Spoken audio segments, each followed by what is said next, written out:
Hello friends, welcome to my YouTube channel मुवा क्यू. आज तुमची राणीच भेटी नवीन व्हिडिओ घेऊन आली आहे. आणि तुमच्या राणीचे नवीन व्हिडिओ तुम्हाला बघायचे असेल तर मला लाईक, सबस्क्राईब, कमेंट करायला बिलकुल विसरू नका. आणि तुमचं असंच प्रेम माझ्यावर असू द्या. सेल्फ मेकअप कसे केले पाहिजे हे मी स्टेप बाय स्टेप तुम्हाला सांगून राहिली आहे. सर्वात आधी मी CTM केलं. CTM केल्यानंतर हायड्रोजन मी टोनर यूज केला आहे. त्यानंतर मी प्रायमर यूज केला आहे. प्रायमर झाल्यानंतर मॉइश्चरायझर यूज केला आहे.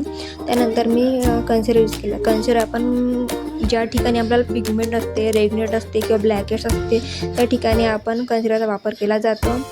आणि त्यानंतर मी फाउंडेशन घेतलं आहे रिपोर्टचं. त्याच्यामध्ये मला जे काही टाकायचं होतं, जे काही आहे मी पूर्णपणे व्हिडिओमध्ये मी घेतलं नाही आहे, स्किप केलं आहे. आणि कन्सिलर लावलं, फाउंडेशन लावलं, पूर्णपणे मी ब्लेंड केलं आहे. आणि मॉइश्चरायझर असो की प्रायमर असो त्याला टायमिंग असला पाहिजे आणि छान अब्झॉर्ब झालं पाहिजे. त्यानंतर कन्सिलर यूज करायचं आहे. त्यानंतर फाउंडेशन आपल्याला यूज करायचं आहे. त्यानंतर मी रिपोर्टचंच लूज पावडर यूज करून राहिली आहे. आणि कशा पद्धतीने मी यूज करून राहिली आहे आणि कशा पद्धतीने मेकअप करून राहिली आहे तुम्ही बघू शकता.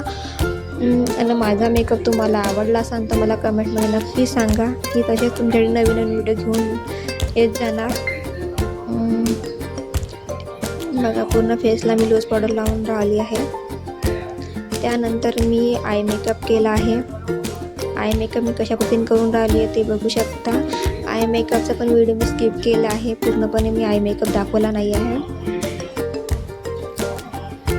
2 कलरचा वापर केला आहे मी. एक ब्राऊन कलर आणि एक लाईट कलर, 2 कलर मिक्स करून मी आय मेकअप केला आहे. त्यानंतर छान मी पर्पल कलरमध्ये चमकीमध्ये तो कलर होता छान, तो कलर मी याच्यामध्ये मिक्स केला आहे.